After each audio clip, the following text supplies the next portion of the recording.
warm welcome everyone, and to my subscribers, welcome back. Now if you haven't already subscribed to my channel, then what are you waiting for? Simply click the button below, the bell, and leave a comment. Today I'm unboxing and reviewing my latest kitchen gadget, the Magimix 3200 compact food processor. This is the second food processor I've owned. The first one, after many years good service, gave up and refused to work. I did say at that time I wouldn't replace it, as I had inherited a heavy-duty stand food mixer and liquidizer, which incidentally was over 50 years old, but still in perfect working order. Whilst it mixes and blends perfectly, there are tasks such as slicing, chopping and grating that it just doesn't do. So I decided to get a new food processor. Magimix were around when I purchased my first one all those years ago, but at that time were out of my price range, and they are still one of the most expensive on the market today. Having done some research and compared specs, I decided that it was worth spending that little extra cash and getting something really good. So I tore up the price tag and settled on the compact 3200. This is the entry model. The next model up, the 3200 XL, is exactly the same, except it has a different lid and pusher and accepts larger vegetables. So I can upgrade if I wish. As always, I shop around and compare prices, and this time a high street chain came out on top, beating the best online price by £30. So, what's in the box? First out is the hardback cookbook, which includes the instructions, plus other paperwork, together with the guarantee, which incidentally is 3 years, and for the motor it's 30 years. The cookbook is well presented and has some lovely recipes to try, and also includes the operating instructions. Next out are the accessories.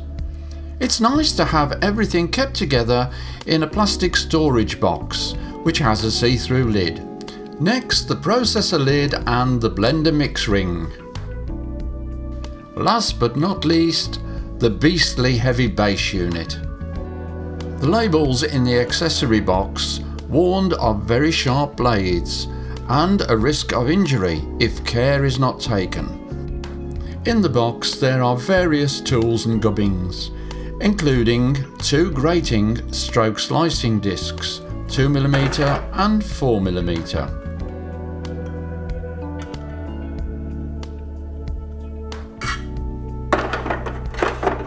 A riser to connect the discs to the drive shaft, a dough hook, a whisk and its low gear spindle, the very sharp main blade. All stainless steel blades are made by none other than Sabatier.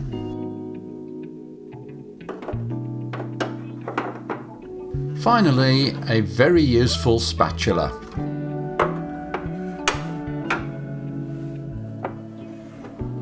Sadly, the blender mix ring does not fit into the box, so that's one bit on the loose. The main body of the Magimix 3200 is solid. It weighs in at 9.3 kilos. As would be expected at this price point, everything feels just a cut above in terms of build quality.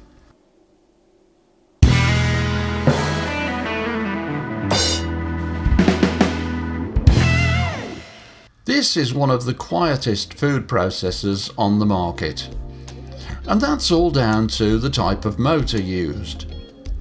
Rather than using a universal motor, which is a type of electronic motor that has gears and belts as part of its drivetrain, which incidentally my previous food processor had, the Magimix uses an induction motor, which is a much more efficient and friction-free motor that's powered by a series of electromagnets. And because there are no gears or belts, it emits much less noise and is far more reliable. The induction motor is also the reason why the Magimix is so heavy and expensive in comparison to lesser food processors. And that superbly quiet operation is just a gentle hum.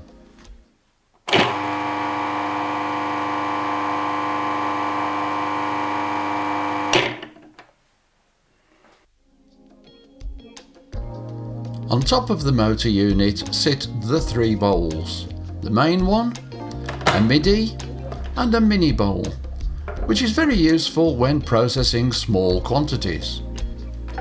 The MIDI bowl is used when slicing or grating, and the main bowl for large quantities.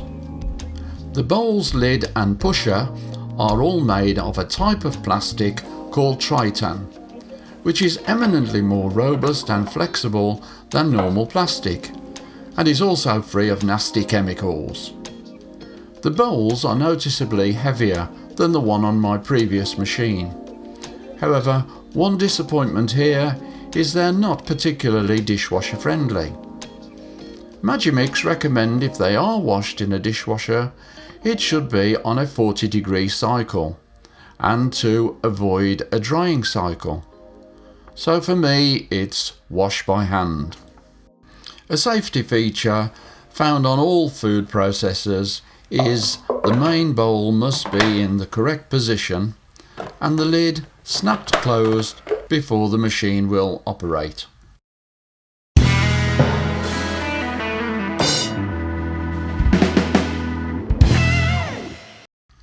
The first thing I notice, there are just 3 buttons: auto, pulse and stop. My previous machine had different speeds. With the Magimix's induction motor, this is not necessary, as the power and speed for the job in hand adjusts automatically. First, I'm going to slice a carrot. So, with the main bowl in position, I'm fitting the MIDI bowl. Then the riser, followed by the 4mm disc. One small point here, make sure the disc is inserted the correct way up. In the batt of an eyelid I recently grated a leek and I really wanted to slice it.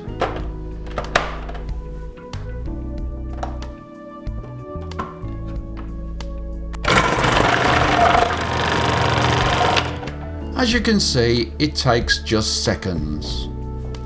For me, I like my slices a little thicker, so I'll probably be getting a 6mm disc. Various additional discs are available for all sorts of different tasks. Now for chopping. I'm fitting the mini bowl and blade. I'm adding a large onion, peeled and halved.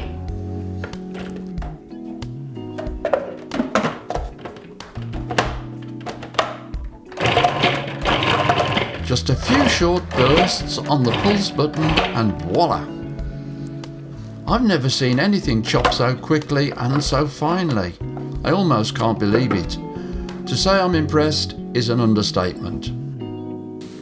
I've no doubt in the future you'll be seeing a lot more of this little beauty in operation on my cooking channel, The Barbecue Walk of Flame. So head over there and check it out.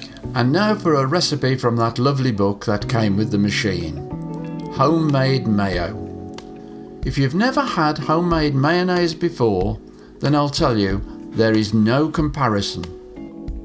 So to make some mayonnaise, I have 1 egg, 250ml of sunflower oil, 1 tablespoon of Dijon mustard, plus salt and pepper to season. Put the egg yolk, mustard and 1 tablespoon of the oil in the small bowl and blend for 20 seconds. Then, with the machine still running, add half of the remaining oil through the feed tube, starting with a thin trickle and increasing the flow as the mixture starts to thicken.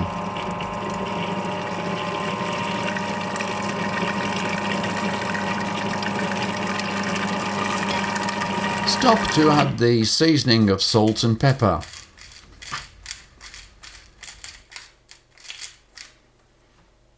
Restart the machine and drizzle the remaining oil through the feed tube.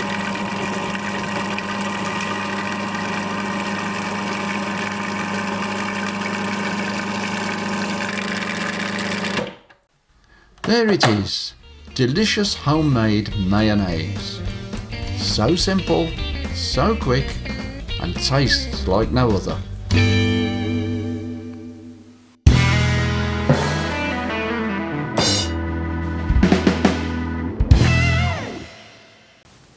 To sum up, I'm very pleased with my Magimix. It's performed well on the tasks I've given it to do so far. I think there's something definitely to be said about spending a little bit more cash on a product that is really good. I think it's fair to say that while Magimix is pricier than many of the alternatives available, its reputation for being the creme de la creme of food processors is not unwarranted. It is an amazing piece of kit that's hugely flexible, well made, smart looking, powerful, and with the wealth of accessories available, I expect this to be with me for many years to come. If there's anything more you'd like to know about my Magimix, all you have to do is subscribe to my channel. Simply click the button below and the bell and leave your question in the comments box below. Well, that's all for this time, folks. So until the next time, it's goodbye from me and thanks for watching.